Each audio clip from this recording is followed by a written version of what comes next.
You have your last season of Gemstones? Last season of Gemstones. I live in Charleston like we talked about, but so I've been out in LA this week just running around, running my mouth. This is my last day of running my mouth. It's wonderful. Oh, thank you, man. It really is Save cool. the best for last. Well, it's nice of you to say that and lie to me, but I will say that I waited in line one time to get a photo with you, like probably maybe 10 years ago somewhere. Really? Where? I think it was at Comic-Con. Oh, really? Yeah. Shit. It's pretty cool. I know people, when this show first started, I think everyone thought you were on the show. They always thought you were Tony Cavallero. Oh, yeah. Tony's a buddy of mine. Yeah, you guys had that similar vibe, I think. I actually, honestly, when the first season came out, I remember I met with a reporter and they asked me what it was like to work with Theo Von. Did they? Yeah, and I was like, that's not Theo Von. Oh, I've had people come up to me and think I'm in the Gemstones 20 times. I'll play along with it. This dude's so awesome, man. Tony's one of the greats. I love Tony. He's such a Tony. sweet guy. He really is. He's Whoa, incredible. somebody put our face right there. I didn't even notice that. Look at that one. No wonder some people think this shit. Oh, look at you, dude. Look at you. And that's Trevor Wallace. That's hilarious. These days, you don't even know. This is the magic of AI. Look at that. I'd buy it. I know. Wow, and very similar chests. I'm very similar. Yeah, how do you...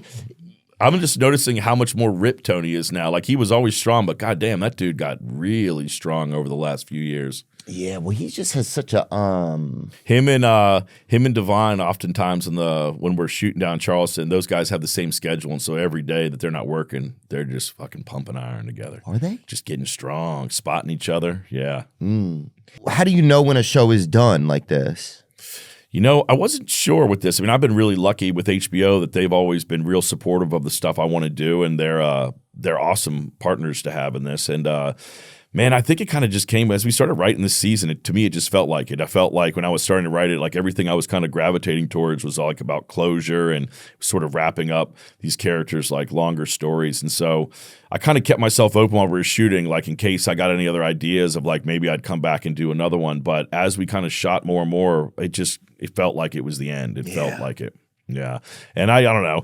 TV is one of those things too where it's a strange art form, because if it's good, the reward is you just get to keep doing it and doing it and doing it. But sometimes that doesn't necessarily make for the best story, just to have, all right, this is like the 10th time these characters have almost died. Like Lost or whatever, that show. Yeah, where things can overstay their welcome. And, I mean, people are getting hit with so many things these days. Like there's so many things vying for your attention. It's a lot to ask an audience to like stick with the show for 10 years or something. You know what I mean? And just think that your tastes in 10 years will be the same as it was when the first season came out. So for me, I didn't want to stay in it longer than we needed to. I never wanted to make it something where it didn't matter. I always kind of wanted to make sure it was relevant and something we were all having fun doing, and never kind of evolve into something that just feels like a job. Yeah. Was there something special that you like to do for your crew and stuff like that? Like you talk so much about like the guys that work for you and work with you. I'm sure you use a lot of the same crew and stuff too, because you develop relationships. You know how people are going to work. You know what people will be there for you on those. When it's 1 a.m. and you're like, what the fuck are we going to do right now? What's something you like to do for them? I've heard that you do nice things for them. Yeah, we just like to party. To me, I feel like it's one of those deals. We like to rock and roll. But I do feel like especially living down there. When you're asking people to come work on the show, you're asking them to like leave their lives, leave the comfort of their homes, sometimes leave their spouse or their partner and come down there for 6 months to come work with you. I've been on stuff where I've been on location and it's sort of like, yeah, good luck, buddy. You're just kind of end up, you don't know anybody. You're sitting in a hotel room. It's the worst. And so I always just try to. At a Westin. Yeah, exactly. I just try to avoid that. I mean, obviously everyone's different. People want their own. Sometimes people want to be left alone in the Westin, but I try to just make everybody feel like they're at home when they come there, like try to make them have a good time. And ultimately it's like, for me, it's the whole idea that we get to make this shit is so much fun. Like, I don't even watch these things after we're done. I don't even go back and watch any of this stuff again. My experience with it is like the act of making it. That feels like the climax to me. I oversee like every cut of this show and in post. But yeah, once this stuff like is done, I'm kind of done with it. It kind of feels, even the old movies from Pineapple to Tropic, it's like, I'll see them at the premiere, and then I oftentimes just will never even see them again. You know, I'll see clips of things online and be like, "Oh, that's crazy! I remember that." Yeah. But I don't know. I have a lot of fun making this stuff. I like collaborating with people, like you were saying, those problems that come up, solving that stuff, that feeling of accomplishment when you do sort of dodge a bullet. Like that's the excitement and the fun for me. Were the real life pastors that you used to that you sent your gemstone pastors like John Goodman and Baby Billy, do you send them, like, did you have them reflect on guys, or did you go watch? Did you get some front row tickets to some Osteen, or what were you doing? You know what? A lot of it was just like watching videos and stuff, and then actually kind of went around and I did it. I interviewed a few different pastors just before I told them what I was making a show about, and just, you know, for my own ideas, my own insight. And people were responsive. They talked to me. You know, my aunt, she actually sadly passed away just a few weeks ago, but she was a minister.